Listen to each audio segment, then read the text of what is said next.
Hey y'all, it's your boy Rico. And Sam? And today it is L, and it is legal name and gender marker change. We got our court orders for our name and gender changed October last year. Till October 25th. And it is a very intimidating and overwhelming process. So we are here to break it down for you. And it's going to be all Sam because he knows it way better than I do. Yes. So let's start from step one. What do you do? Cool. So I've had a lot of people reach out and say they literally just don't know where to start. The only thing that you can do when you're first starting out is make sure you're seeing a therapist, make sure you're seeing a hormones doctor, and go get your fingerprints done. Those are the three main things that you can do. Let's start with the therapist letter. If you aren't currently seeing a therapist, but you have seen a therapist in the past, and your therapist has already written you a letter in order to start hormones, that letter will work. The only thing about that is that you need to make sure that letter is notarized. They're going to be sticklers for that. Just make sure that there is a notary that has signed that and that it's dated, that it is completely all the way notarized. Because we had some issues where our stuff was improperly notarized and they wouldn't take that. So yeah, first step, get a therapist to notarize your letter. Second step, get a letter from your hormones doctor. Basically, that letter just needs to say that you've gone through irreversible changes to start living as the gender that you feel like you truly are. And a key word I heard that they look for is gender dysphoria, that you're diagnosed with that. Mine actually didn't say that. Oh, really? No, mine, I can literally read it. That's what my therapist put, but from Kindo, it says, Samuel has had appropriate and irreversible clinical treatment for gender transition to the new gender, male. So that's basically all that they wanted to see, is that I've had irreversible changes. I guess I'm thinking my therapist letter. Yeah. We will provide sample letters for y'all. Definitely. But yeah, so just get a letter from your doctor. Again, make sure it's notarized. Chances are your doctor will have a notary in office, or you can pay them a fee and they will go to get a notary on their own time. Just ask your doctor how much it's going to cost. We got ours for free, but I know that I've had a doctor in the past who wanted to charge I think it was $85 just because she had to go out of her way to go get the notarized letter and all that. So definitely contact your doctors and see how much they want for that, just so you know what you're going to be paying in advance. Our therapist also did ours for free as well. So you can even find a therapist that's willing to see you for a session or two just to be able to write you those letters. My therapist only charged me how much it cost to notarize, $6. Oh, yeah. See? Nothing. I'm thank you, because she went out of her way to do it all. You know what I mean? So. Mm-hmm. Yeah, so first two steps, notarize therapist letter, notarize doctor's letter. Third step, go get a fingerprint card. There are two places you can get a fingerprint card that we know for sure, and that is the police station. Police stations only do it a couple times a week, and there are time frames, so make sure that you look online, your local police station, and see what time frames there are, and what days that they do it. I think here they do it on Wednesdays and Thursdays until 2 p.m. or something silly like that. So just make sure that you check in on that before you show up at the police station, because they're gonna look at you like you're crazy. They're going to ask you if you want your social security number on it. Say yes. It will save you a lot of trouble in the long run. Just go ahead and get that on there. Like I said, the other place you can get it done is the DMV, but only specific DMVs do it. So again, look online to make sure that the specific DMV that you're thinking about going to actually does fingerprints, because not all of them will. Sure, yeah. Yeah. So after you have those three things, you're ready to go get your petition.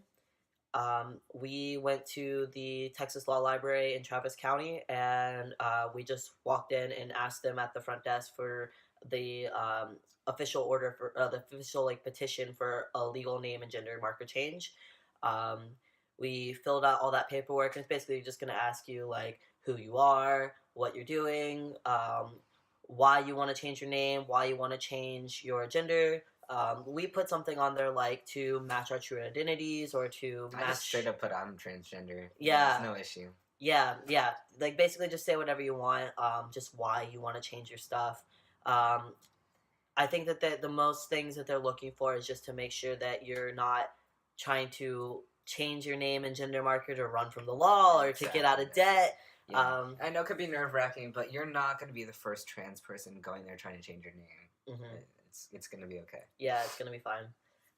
So fill out the petition. You can also ask them for a waiver for the court fees. The waiver will completely make it free. It's free. Like we didn't pay a single dollar. Super important. People pay hundreds and hundreds of dollars. Like for several $100s. So make sure you ask for a waiver. Yeah. And on the waiver, the best thing about it is that you can make it look as like you're poor as shit. We are poor as shit, so we didn't really lie. Yeah. But just make it look like you're poor as shit, that you have debt, that you can't afford this. Like you cannot afford this at all. Mm-hmm. And they immediately waive the fees. Yeah, they don't check into it. They didn't look into it at all. They just went ahead and covered it for us, so we didn't have to pay anything that day. Yeah. So those that are from Texas, the docket number, if you want to Google it, that's all you have to type in. Docket number 16 -9122, and it's called the Statement of Inability to Afford Payment of Court Costs. Yeah.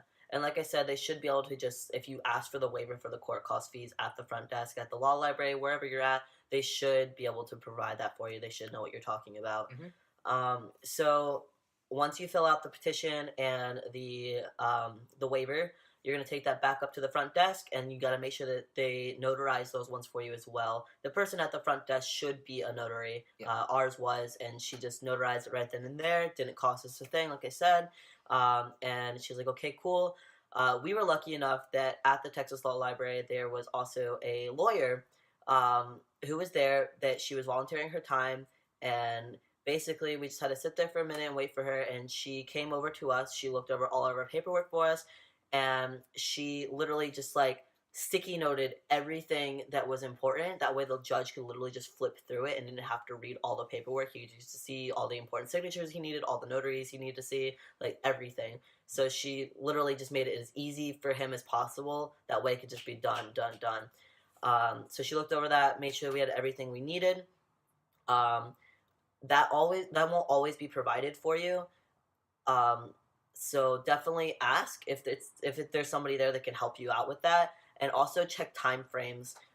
We were told that it was only weekdays, and also that they left at noon. Yeah. So try to go in early in the morning. As early as you can. Yeah. As early as you can. Rico is not a morning person, and we got his ass up at 9 a.m. You gotta suck it up. You gotta suck it up. If this is important to you, you'll make it happen. Yeah, you can make it happen. Mm-hmm. So after we met with the lawyer, she sent us to a clerk who was also in the Texas Law Library. The clerk is the one who waived the fees for us. She additionally looked at all the paperwork just to make sure that we have everything in order. And she was the one that let us know what room that we should go to in the courthouse, who to meet with, and just gave us more information about time frames and stuff like that. Again, we kind of lucked out. Travis County is probably one of the easiest counties to get your name and gender marker changed in. Rico and I did not have to set up a court date. Rico and I never went before a judge. That won't be the case for everybody. But if you do have to set a court date, just make sure you set that up with the clerk. Make sure that they give you the right time frame. Make sure you make that court date. Mm-hmm. For us, all we had to do is go to this specific room. Like I said, we lucked out, and there was a guy that's specifically there to help transgender people. He takes all our paperwork for us. He took it to the court for us. Well, yes, that's the next step. We go to the courthouse. Yeah. Right. So the courthouse is literally right across the street. So we walked on over there. Mm-hmm. We went and sat in this guy's office, and like I said, he was awesome. He says that he handles two things, and that's divorce with kids and transgender people. And he says that the trans people are a lot more fun to deal with because it makes him happy that we're happy and that he's helping us out. So literally we handed all of our paperwork to him, and we were like, here's everything you need. And he went to the court for us. He presented everything to the judge for us. And within 20-30 minutes, he came back with our official orders signed, and basically stating yes, you're now Samuel, you're now Rico, you're now both male. And after that, he also took us downstairs to where the other clerk's office were, and that's where you're going to get copies of your official order. I was told to at least get 10 copies. That is a lot. You don't need that many. We each got 5, and Rico says that he hasn't had to give away any. I haven't had to really give away any, but it's definitely just safe bet. and every state's going to be different what people are, if they're going to want to keep them or not. Mhm. So just get at least 5 copies. That way you have one for the DMV for your driver's license. That way you have one for your social security office, for your birth certificate, like everything. Just make sure you have some in order plus a couple extra copies. Once you get the copies are going to cost about like $4 each. So you're looking at like $20 if you get 5 copies, which is not bad. We didn't have to pay for ours, but we, like I said, we lucked out that day. We didn't pay for a single thing, which was great. But yeah, so just basically just expect to spend like $25 on that. After that, you're good with the court process. Everything is good. Okay, one thing real quick. If you have ever been convicted of a crime more serious than a traffic ticket, you have to bring your DPS criminal history report if you have it, as well as fingerprints. So, if that applies to you, that is also super important. So besides that, after you do get your court order, that's all done with. You have your court order, but that does not automatically change anything. You can have that court order and go on with life and no one will know your name and your gender is changed. This point on, you have to go to each individual branch and do your own thing. DMV, if you want to get your state-issued card, ID.